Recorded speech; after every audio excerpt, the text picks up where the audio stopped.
Thank you for joining us. My name's Sarah Luker. I'm the Director of Admissions. We have a fun-packed informational agenda tonight that we are going to go over.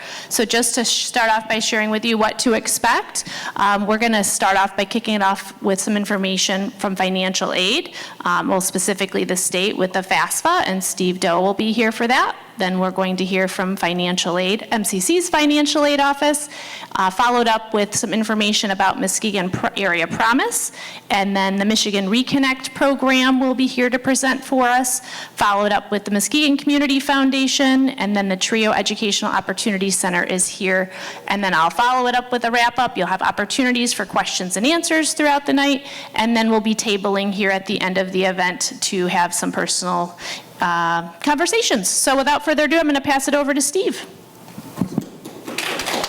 Oh, yes, thank you. For the size of the group, that's tremendous. So thank you very much. My name is Steve. I am with the state's financial aid office, to put it kind of just generally. It's officially Michigan's Lifelong Education Advancement and Potential Office, otherwise known as MyLeap, and I am part of the MI Student Aid team. So we administer the scholarships and grants for in-state colleges. Please settle down. I'm trying to stay on track. So I'm just going to go over a couple slides really quick to talk about that FAFSA form. There's going to be a little bit of overlap with the person following me, so I'll keep it a little bit lighter. And if you have questions afterwards, please come see me. One of the other folks here, we're more than happy to answer your questions. But FAFSA is the free application for federal student aid. That is what that stands for. You will do that senior year of high school for your first year of college. You kind of do it the year prior for the next year's financial aid. Both the student and parent will need to create the account through federal student aid in order to complete that form. Now, FSA IDs are linked to your social security number, so keep that secure but also accessible, because you'll need that each year you want to file the form. The Student Aid Index, or the SAI, is the end result of the FAFSA. It lets schools know how much aid you're eligible for. So that is the aid index that is more or less a score. It just helps schools guide what they can offer the student. Now, you can list up to 20 schools to receive the FAFSA. Once you've been admitted and the FAFSA has been received by the school, that's when you're going to get your financial aid offer from that school. Now, a lot of folks think of the FAFSA as this like really tremendously terrible form that's going to cause you all sorts of anxiety. And in the past, that was true. It was just 100 questions about your personal finances. What's so anxiety-inducing about that? But the FAFSA is more of like your charger for your phone, or a seatbelt when you're in your car, right? So all of us, we have different resources we want to get to the school. Your FAFSA is just going to be that plug in between. And then you have some families that are like, well, we're not going to qualify. We know off rip, we're not going to get any financial aid, so we're not going to do the FAFSA. Cool. When you go home, you're going to put the seatbelt on, right? That's how you got to think of the FAFSA. It's just going to be there just in case, because you don't know what scholarships you might get down the line that require the FAFSA that year to apply to your account. All right? So, real quick, then, touching on Student Aid Index, it is the end result. It is expressed as a dollar amount, and this is what people have been asking my whole career in terms of what's the cutoff, okay? A lot more nuance than just the income. Assets are a part of it. Taxes paid are a part of it. You know, $100,000 for a family of 4 looks different than a family of 9, right? So we don't know until we get all that data to see what that student aid index is, and the lower it is, the higher the gift aid is going to be. That's the correlation, all right? Independent students can say yes to one of these things. It cut this off too. I don't know what's going on. So if you can say yes that you're 24, married, you have children or dependents of your own, you have some involvement with the armed forces, you are going to be independent. You don't need parent information on the FAFSA form. Now, if you are in one of these other categories, you likely have some kind of documentation. Check with the financial aid office to see what, if anything can be done to lower your SAI, if anything has impacted your ability to pay for college. All right. This slide is just a nice tool and guide to figure out who needs to be on the FAFSA. So if you have kind of like a split household situation, this is available for folks to get an idea of who needs to be on there. It's just one household. So if you do have a split situation, it doesn't have to be both households' finances. This is the contact information for the feds. So if you do have any issues with FAFSA, lockouts, setting up the FSA ID, maybe you've had like identity issues like with Social Security in the past, these would be the folks to get that squared away. All right, so I think I'm on time. Look at me.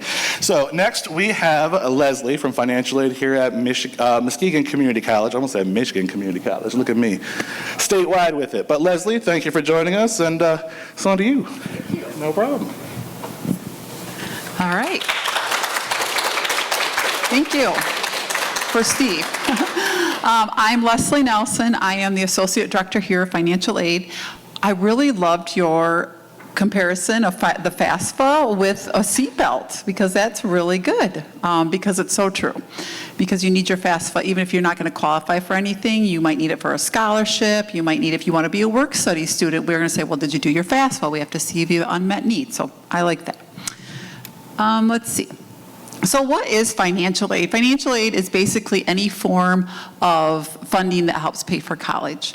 You must complete the FAFSA, and that is the free application for student aid every year.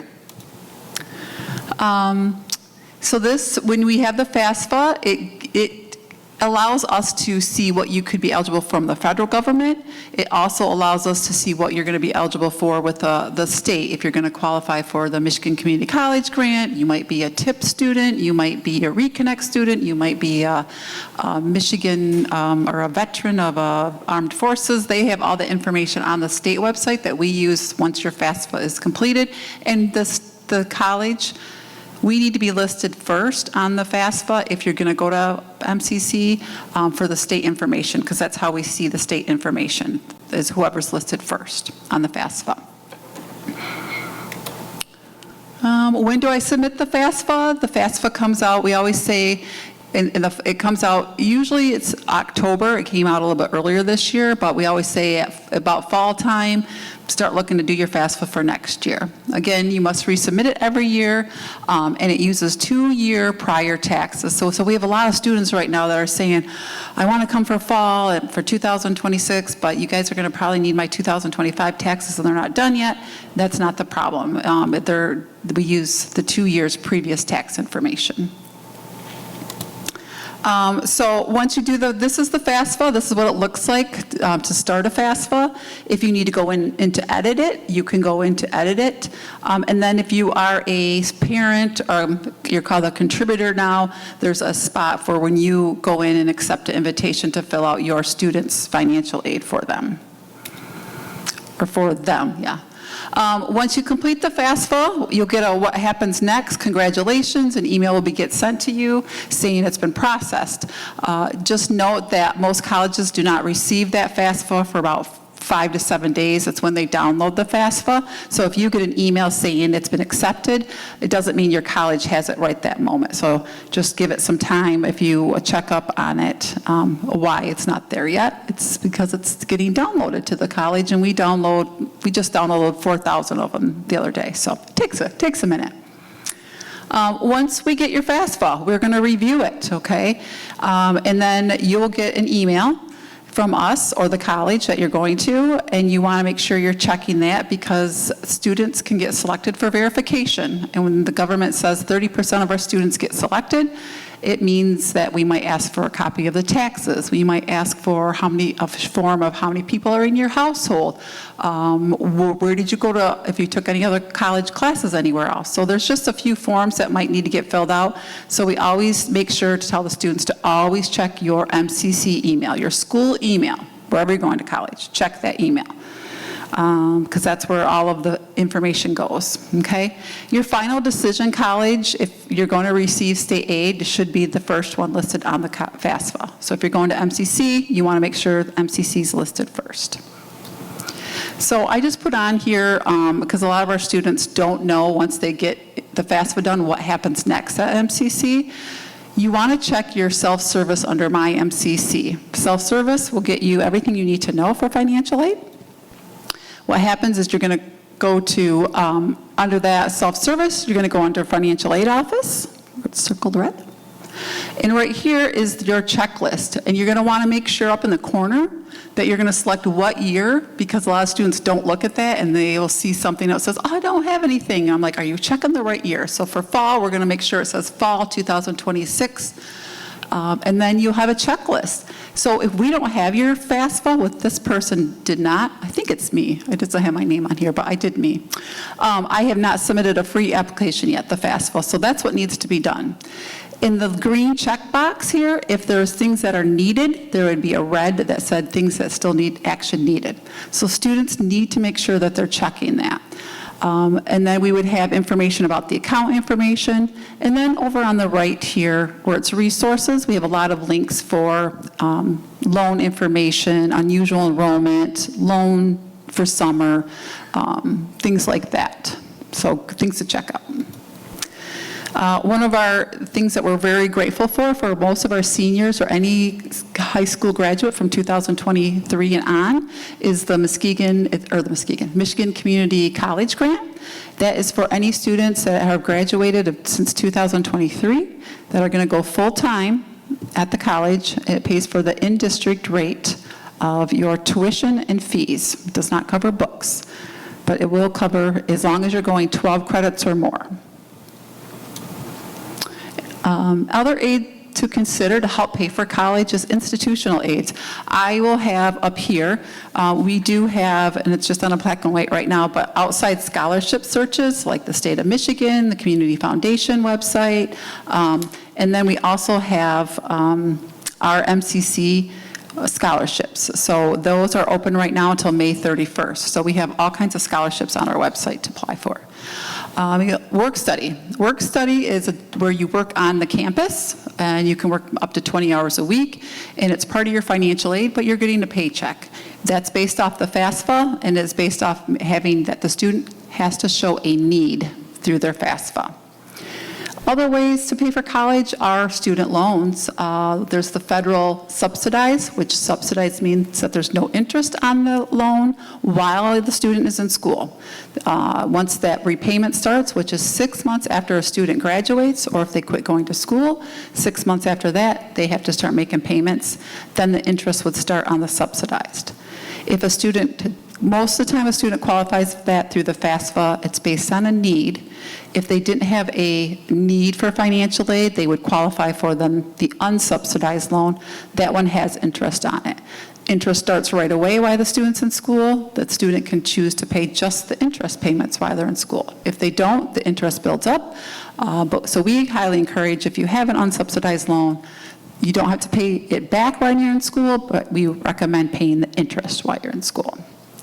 If you are a child of a veteran in the family, we have a military person, a veterans person here. We could check on military benefits. If local Michigan Works sometimes offers a lot of help for paying for school. Sometimes they'll help pay for a computer, things like that, if you are in need of that. Organizations, I always tell students, check with if your parents belong to the Elks or the VFW or a church that you belong to. A lot of times that they don't promote their scholarships, but if you ask, they'll most of the time say, oh yeah, we might have a $500 book scholarship or something like that. So just always ask. In my closing remarks is start your research early. Pay attention to deadlines. Deadlines are very key in financial aid. So reading your award letters, making sure you're getting things back signed in a timely manner. Make sure you're visiting the college website under financial aid and how to pay for college. We have a lot of resources under there as well. And seek help from your counselor or the college financial aid office. We're here every day on Friday till noon, but if you have questions, you can come in, you can call. We don't need appointments at any time. And at this time, I'm going to introduce Lindsay.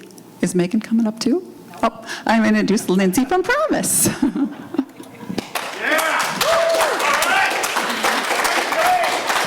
Very nice, Leslie.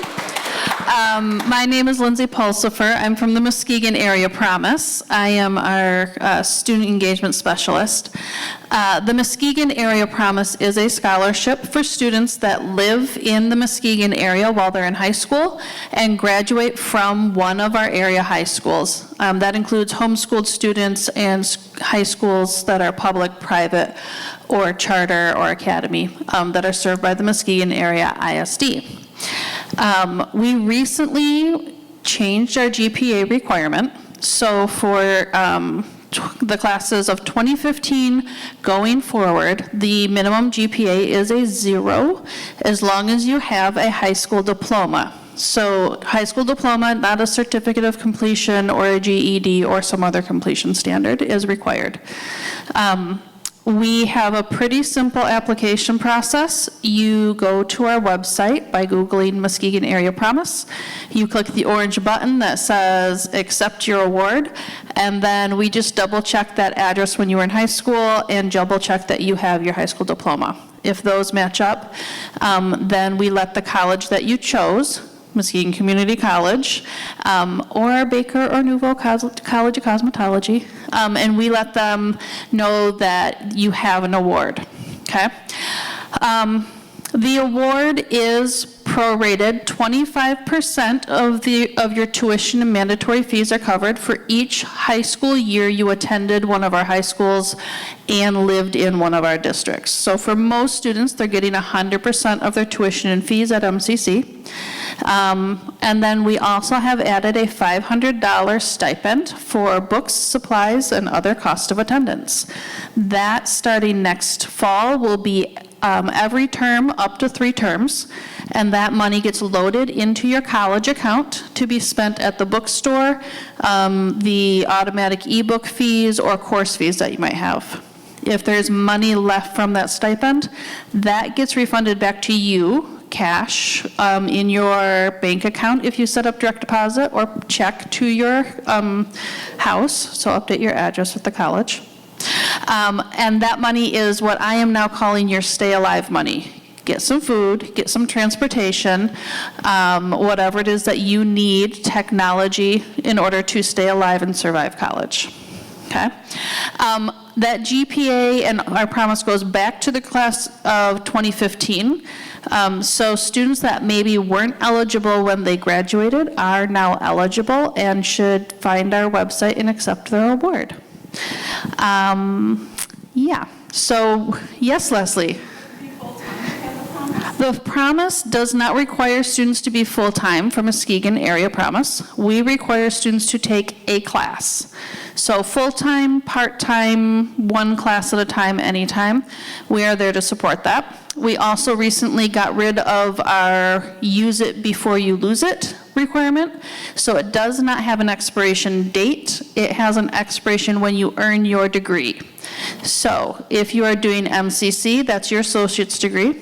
If you are leaving MCC with your associates and you want to transfer to Baker College, we will then help cover part of your tuition towards your bachelor's at Baker College. We also cover guest students. So this year I think we have about 120 students from other colleges coming back to Muskegon to take a guest class over the summer. You can do that any semester starting this fall, and we'll cover your tuition and mandatory fees and give you that $500 stay alive stipend. Okay. I think that's all I have for you tonight. So, yes. Sorry, GPA again. 0. Oh, okay. But it's really nice. We like it. So there is no GPA requirement. That's a good question. So it's just live in, graduate with your high school diploma, accept your award, and do your FAFSA. FAFSA is required for regular students. It is not required for guest students. You'll follow the MCC guest process instead. And we do offer career options for programs like MCC has CNA program. We offer $2,000 with no FAFSA for the career programs that are short-term, generally about 10 weeks or less. Okay, I'm going to pass this off to Denise Brown from Reconnect.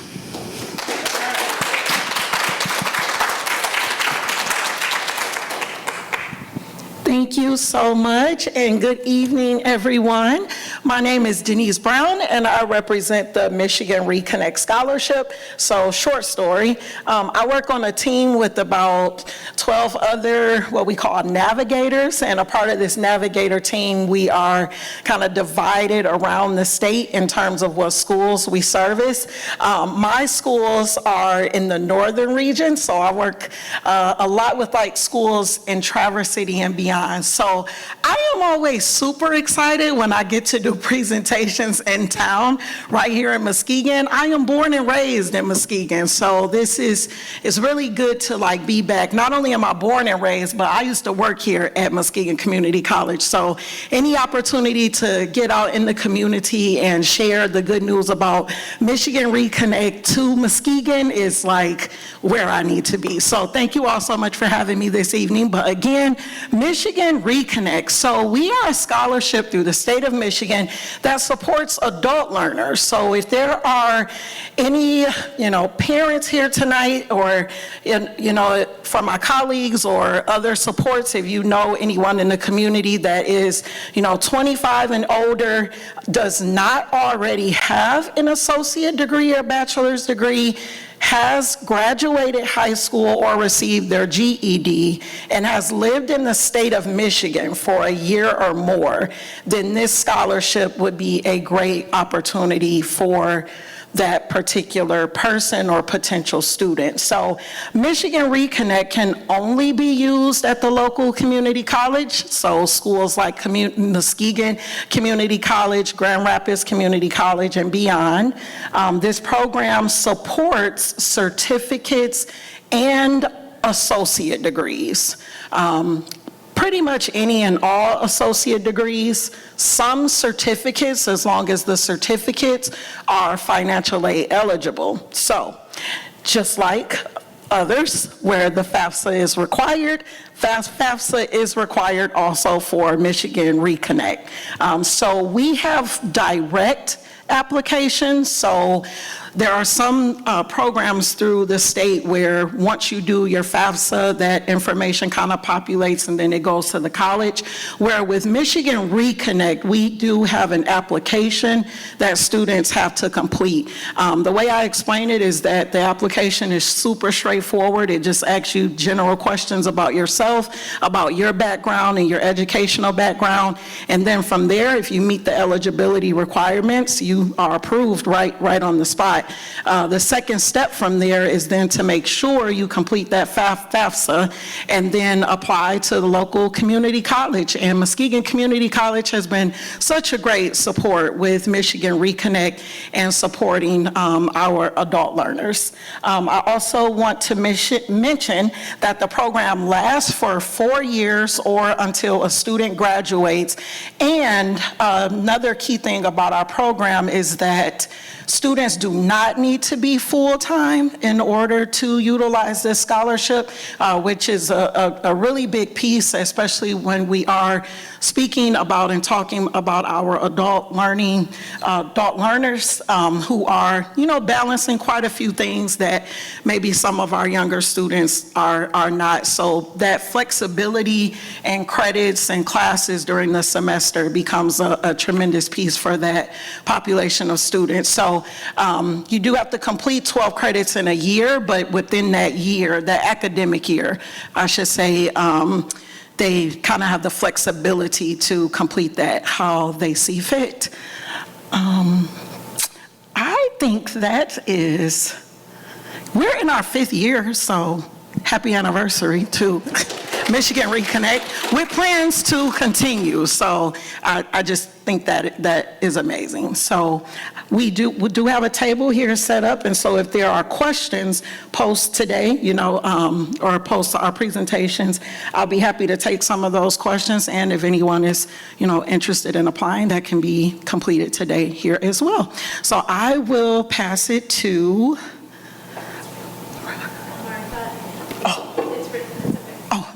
Yes, sorry. All right. All right. Thank you. What an introduction. Thank you, Denise. So my name is Martha Brown. I am with the Community Foundation for Muskegon County. I am here with my colleague, Ann Patterson. She is a little shy, so I am going to navigate the presentation, although I don't have slides. So I have a twofold mention. First, I'm going to talk about our adult student scholarships, kind of going in line with Denise's presentation. So our adult student scholarships is designed for students who are also 25 years old and older who have not yet achieved a bachelor's degree. You can have an associate's degree or certificates, you just cannot have a bachelor's degree. Also, one of the other stipulations is that our hope is that you do have to be a Muskegon County resident planning to stay in our county, because our hope is to grow our beautiful community with students who are looking to enhance their lives or take a career change. Lastly, we want you to be enrolled or at least accepted into the school or program that you are seeking funding for. So we do ask for a current tuition bill and statement that shows financial aid application within the school. Even if you don't qualify, we do want to see any type of awards or assistance that you're receiving, along with the tuition statement that shows the bill and the amount that you owe, so that we can kind of look at the gaps that are needed by our students. Our award is meant to help with the cost of tuition. It is not an income replacement. So just keep that in mind. Our average award is anywhere from $1,500 to $2,000. Our students are eligible to apply every year until they receive the associate's degree, certificate, or bachelor's, if that's the path that they're working toward. There's no deadline for our application, so it's rolling. So if you are an adult student applying for an adult student scholarship, you can apply whenever you're ready to take that leap into furthering your education. The application is always open. Next, I want to highlight that, I already said that. And planning to live and work in Muskegon. I just want to make sure I emphasize that, because we have so many people, and I don't know why you want to leave our beautiful community, but we do have people who say, oh, well, I plan to finish and then go to Atlanta, which is great, but we just think Muskegon is better. So, next, I also want to mention, without also saying, our general student scholarship. Our general student scholarship application does have a deadline. We typically open it around November 1st, closing it early February-ish. The date is often decided based on when the FAFSA opens and closes, just because we try to allow students the flexibility of getting their FAFSA done, because it's not necessarily all need-based awards. We figured it's about a 50-50 thing with need-based and merit-based awards. However, if you want to be considered for need-based awards with the general student scholarship, we need the FAFSA information, as Steve mentioned, your SAI number, the student aid index. The general scholarship application is open to all students with the exception of adults. So if you're currently in college, if you're a graduating senior, if you're an early college student, if you are a returning student and you've not reached the age of 25, you are eligible for that scholarship. Again, there is a deadline. We are in the middle of our award process. So we typically make the announcements in late April. Money pays out in July to whatever school or institution that you'll be attending. And it's usually divided between fall and winter semesters, so just keep that in mind. If you're awarded a $3,000 scholarship, we ask the institution to divide that up, $1,500 for fall and then $1,500 for winter. And is there anything else? Do you have to go to college in Michigan? No. So with our general student scholarship, you don't have to go to school in Michigan. You can go wherever your heart's desire. Where? Harvard. Oh, Harvard, yes, yes. We currently have a student we're supporting with a scholarship, and she is actually in England. So, yeah, I don't remember if it was Oxford, but yeah, she's in England.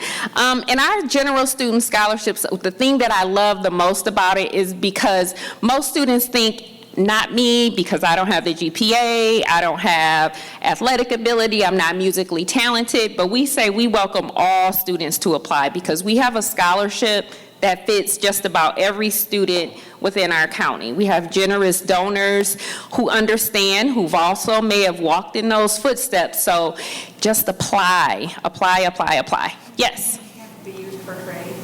Yes, our scholarship supports everything from a skilled trade, skilled certifications, complementing the promise. We don't award scholarships to students who are awarded the promise because it's so great.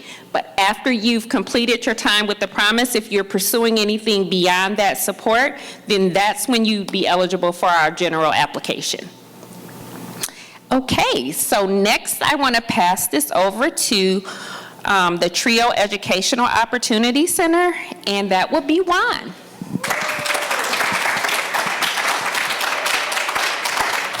Thank you. All right. Good evening, everyone. My name is Juan Granados. I work with TRIO Educational Opportunity Center. And a little bit about our center. What we do is that we help students with the enrollment process with whatever college they want to attend. So if they need help with filling out the application for Muskegon Community College, Ferris State, Western Michigan University, we could help them out with those applications, as well as filling out the FAFSA. So what we do is that we walk you step by step. That way you don't have to worry about like, oh, what do I have to do next?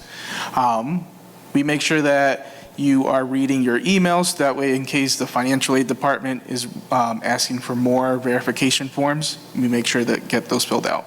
Essentially, what we do is that we guide you, we hold your hand every step of the way. That way, you don't have to be nervous about that. We're housed in Grand Rapids, but Grand Rapids only has the grant. We cover 13 counties, Muskegon being one of them. So if you have any questions, I will be in the back. All right.